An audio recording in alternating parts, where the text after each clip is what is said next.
दोस्तों आपको 3000 वर्ड्स की डिक्टेशन प्रोवाइड करने वाला हूं। बहुत ही स्पेशल डिक्टेशन है। आपने टाइटल से ही समझ लिया होगा कि 100 WPM ये स्पीड होने वाली है और वर्ड्स होंगे 3000। वैसे तो मैं वीडियो के लास्ट में ये चीज़ कहता हूं, बट आज पहले से कह रहा हूं कि वीडियो को लाइक ज़रूर कीजिएगा।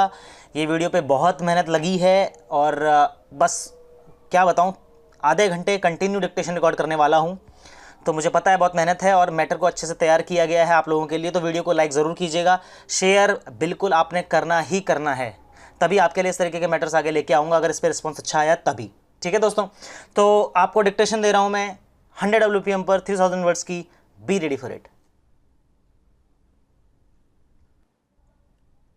Mr. Chairman, I have to inform members that the Business Advisory Committee at its meeting held today, the 1st April 1998, allotted 1 hour and 30 minutes for the discussion on the statutory resolution seeking disapproval of the Income Tax Amendment 2nd Ordinance 1997 and for consideration and return of the Income Tax Amendment Bill 1998 as passed by the Lok Sabha.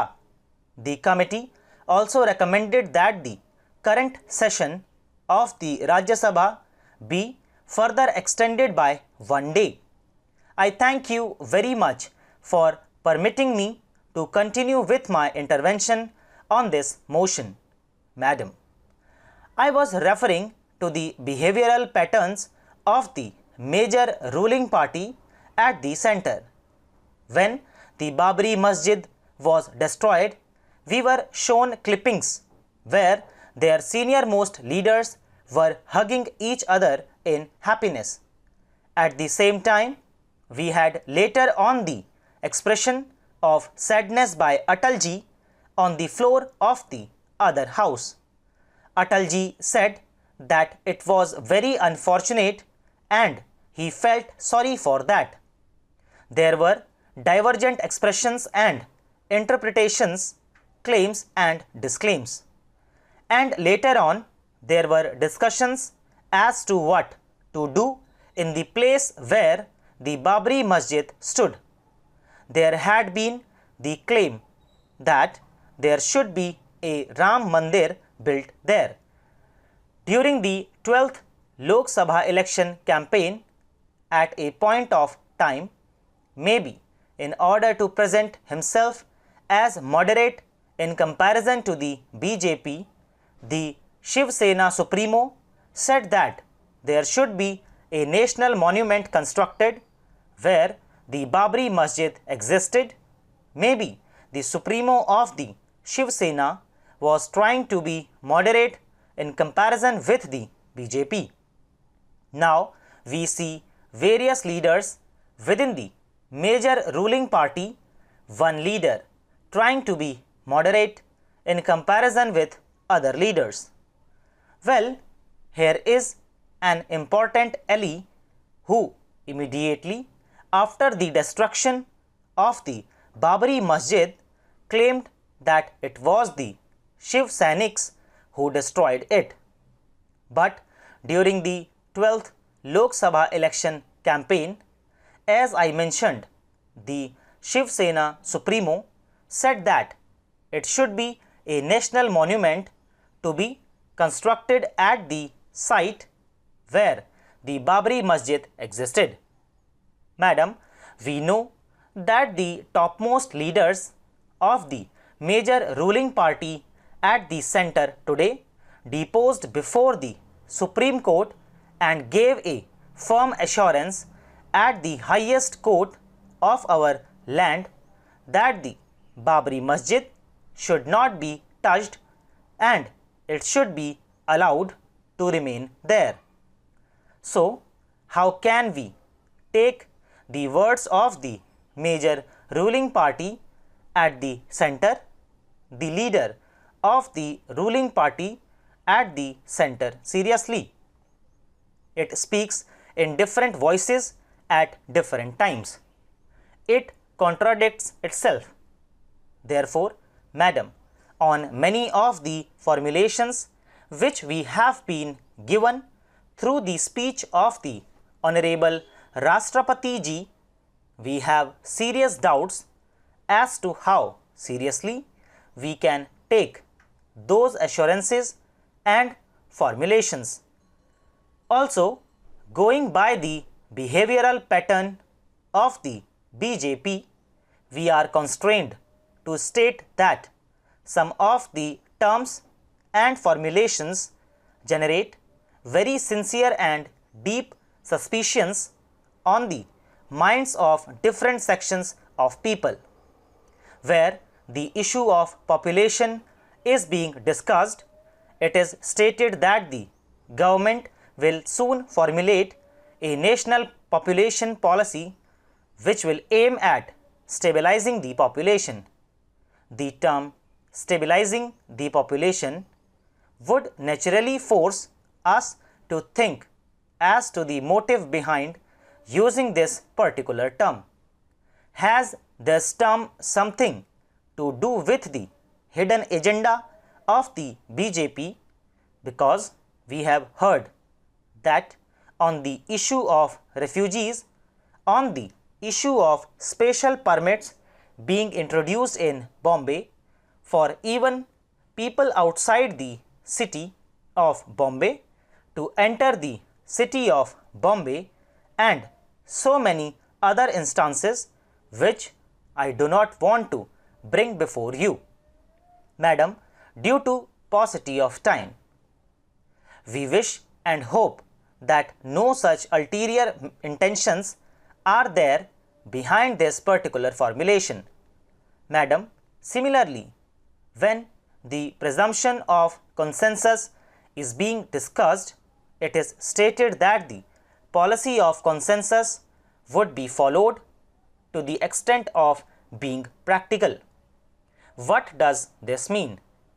We are constrained to understand that whenever everybody else agrees to whatever is suitable to the ruling party, the government, which would be considered as consensus. Whenever it is convenient to the government, it can be viewed as consensus. I do not want to discuss it especially because Khurana ji is present here. What happened to the speaker's choice? I don't want to speak such about that, but it was an unfortunate episode. This shows that during the few days of the BJP and its allies, when they have been running the government at the center, how this dispensation is going to behave has been amply proved. Madam, we know that even though the President's address speaks about morality in public life, even though the President's address refers to corruption in public life, the present government does not have the moral strength to claim that different standards would be established under the leadership of the present government. We know that in order to muster a majority, the major ruling party at the center is willing to stoop to any levels. Sir, with due apology to my friends on the Congress benches, I would like to refer to an economic policy to which by and large both BJP and Congress agree, which is known as the policy of liberalization, free market operations and so on. This is being known in different terms. When Manmohan Singh ji, under the stewardship of Narasimha Rao ji, started new initiatives with economic restructuring, we remember the BJP leaders started claiming that the BJP economic policy was being copied by the Congress party. But anyway, I do not want to go into those details. But this economic policy is not a free market economy. Interestingly, the contribution of the BJP is translating the principles of free market operations into politics. If the BJP falls short of majority, it decides that from the marketplace the majority can be bought.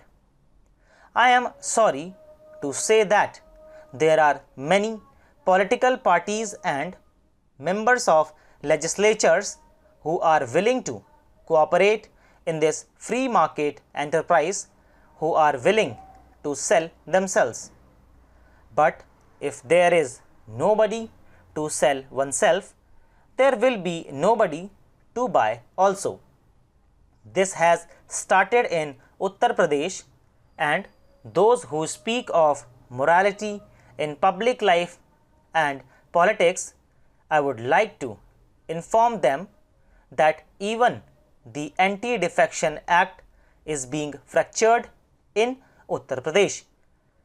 We know that in order to set up the present BJP government in Uttar Pradesh, a split had to be organized in a particular party. But one-third of its members could not be bought, one-third of its members could not be managed. Even after so many efforts, out of over 67 members, only 12 members could be managed in the first installment. Then one more was added. Then I think another 6 were added. Even after managing the installment by way of defection, one-third of the strength of that party could not be mustered, and all of them continue to be the members of the Vidhan Sabha of Uttar Pradesh, and many of them or most of them are ministers. Madam, can a party which does not have any compunction to do such political atrocities speak about its political morality? It is evident that most of the claims being made through the President's address are based on untruth. Therefore, those who are in charge of the propaganda of the new government are definitely following some other examples, the way in which they are making claims and propaganda. Madam, there is an assurance being given about the formation of new states. It is a very important issue. The concept of linguistic states developed as part of the national movement, as part of the aspirations generated during the days of freedom struggle. The national leaders molded this concept. I do not want to make a reference to the individual contributions made by Pandit Motilal Nehru and others, and to the various resolutions adopted in the Congress meetings. Congress was a national movement, and many of the communist leaders and socialist leaders were also working within the Congress when Congress was the leader of the anti-British movement. But unfortunately, even after the attainment of independence, the new dispensation failed to give shape to the linguistic aspirations of the Indian people. We know that in the country there are certain political forces, certain organizations which are opposed to the formation of linguistic states, to the very concept of linguistic states. Madam, the assurance that there would be various states carved out of the existing states is directly linked to the project of these forces. which are against the linguistic states to create problems in all parts of the country. If this project is going to be carried out, madam, I shudder to think of the situation when claims from people in different parts of every state would be coming up for separate states within each state, and this would be leading towards a very big national problem for the entire country. When I say this, madam, I would also like to add that there would be a problem of the tribal population in different states. Their aspirations, their feelings, and the assurances are never going to be fulfilled. Their social progress is being prevented due to various factors. There should be sincere efforts to see how autonomous devices can be evolved in such cases. We have different examples towards that end. In the state of Tripura, we have an autonomous district council. Similarly, in the northern part of Bengal, within the state of Bengal, there are special autonomous administrative provisions being made. So, whatever we discuss about the problems of tribals and ethnic minorities, it should be within the framework of a particular state. That much autonomy should be given. So, the project of the BJP government to carve out states succumbing to pressures from various political groups would definitely lead to creating major problems in the entire country.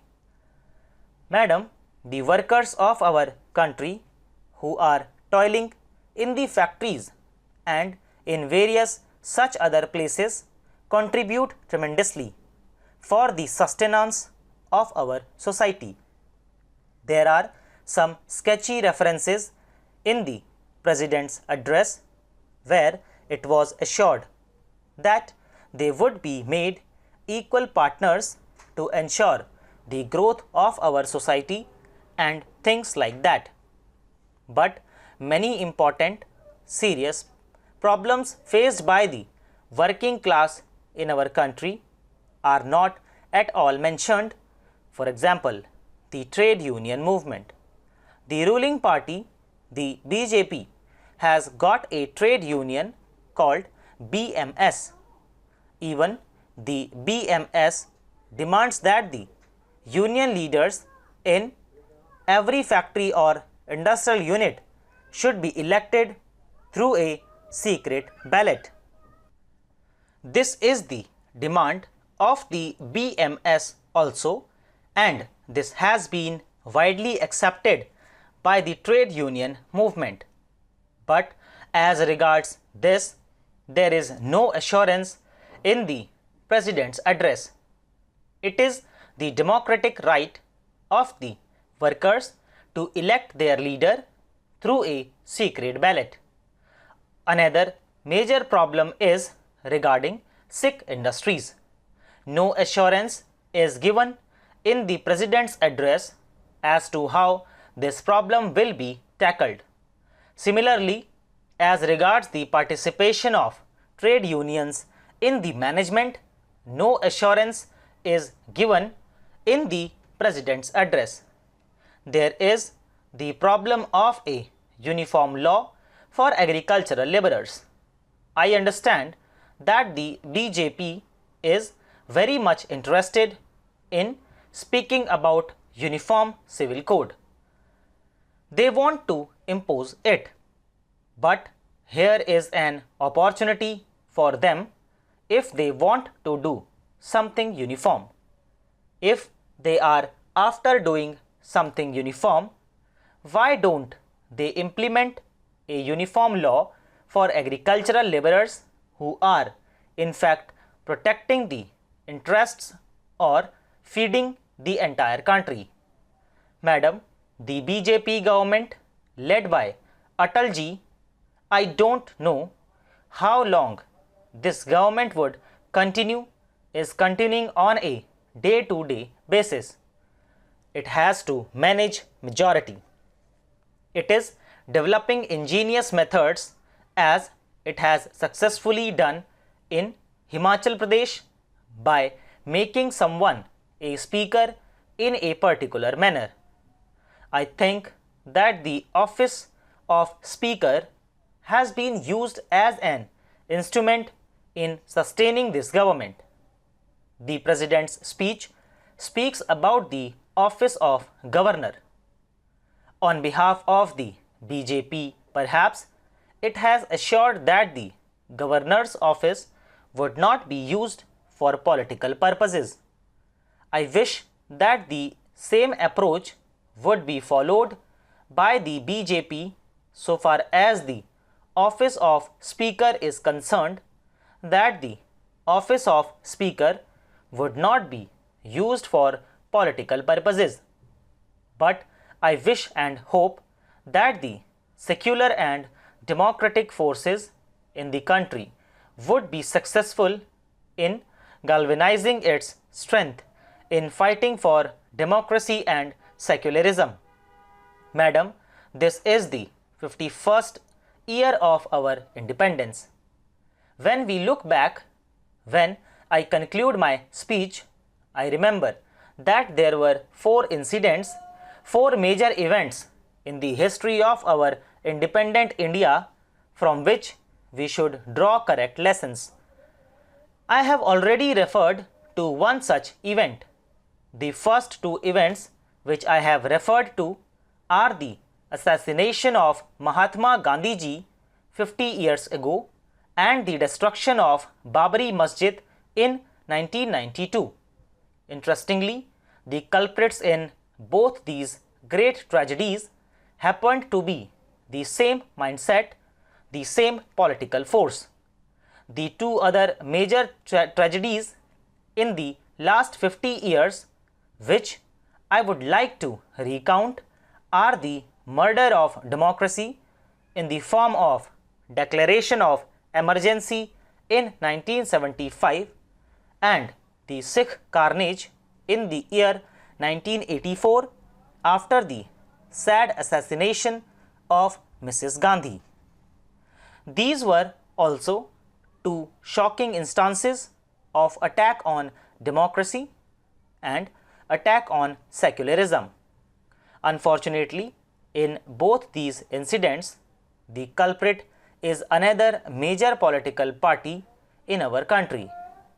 Now, the democratic and secular forces in our country should draw correct lessons from these experiences, and we have to guard ourselves against all forces which are trying to destroy the secular strength of our country, the democratic foundations of our country.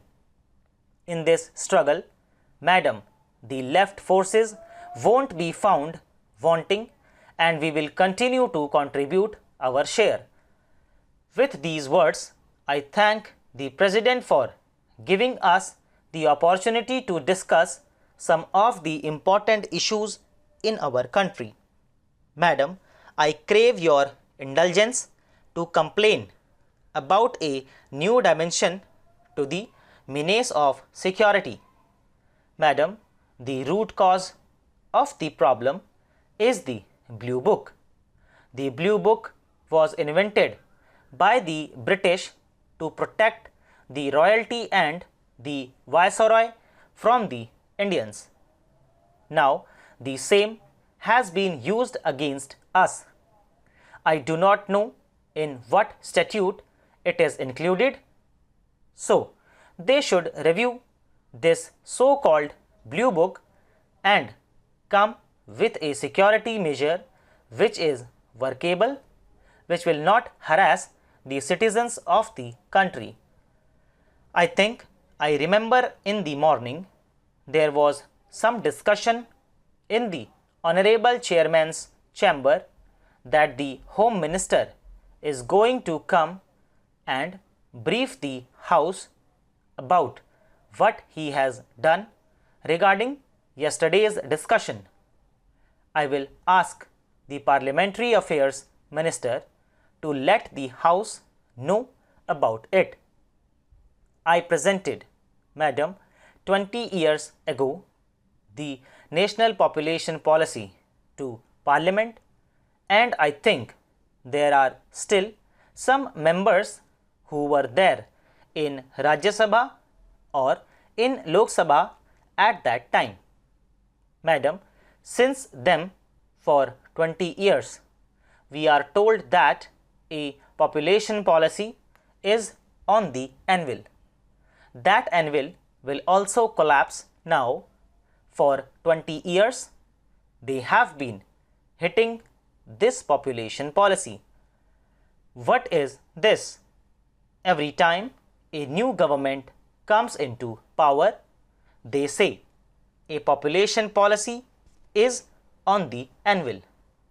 May I request the government through you, Madam, that we have to give this matter top priority.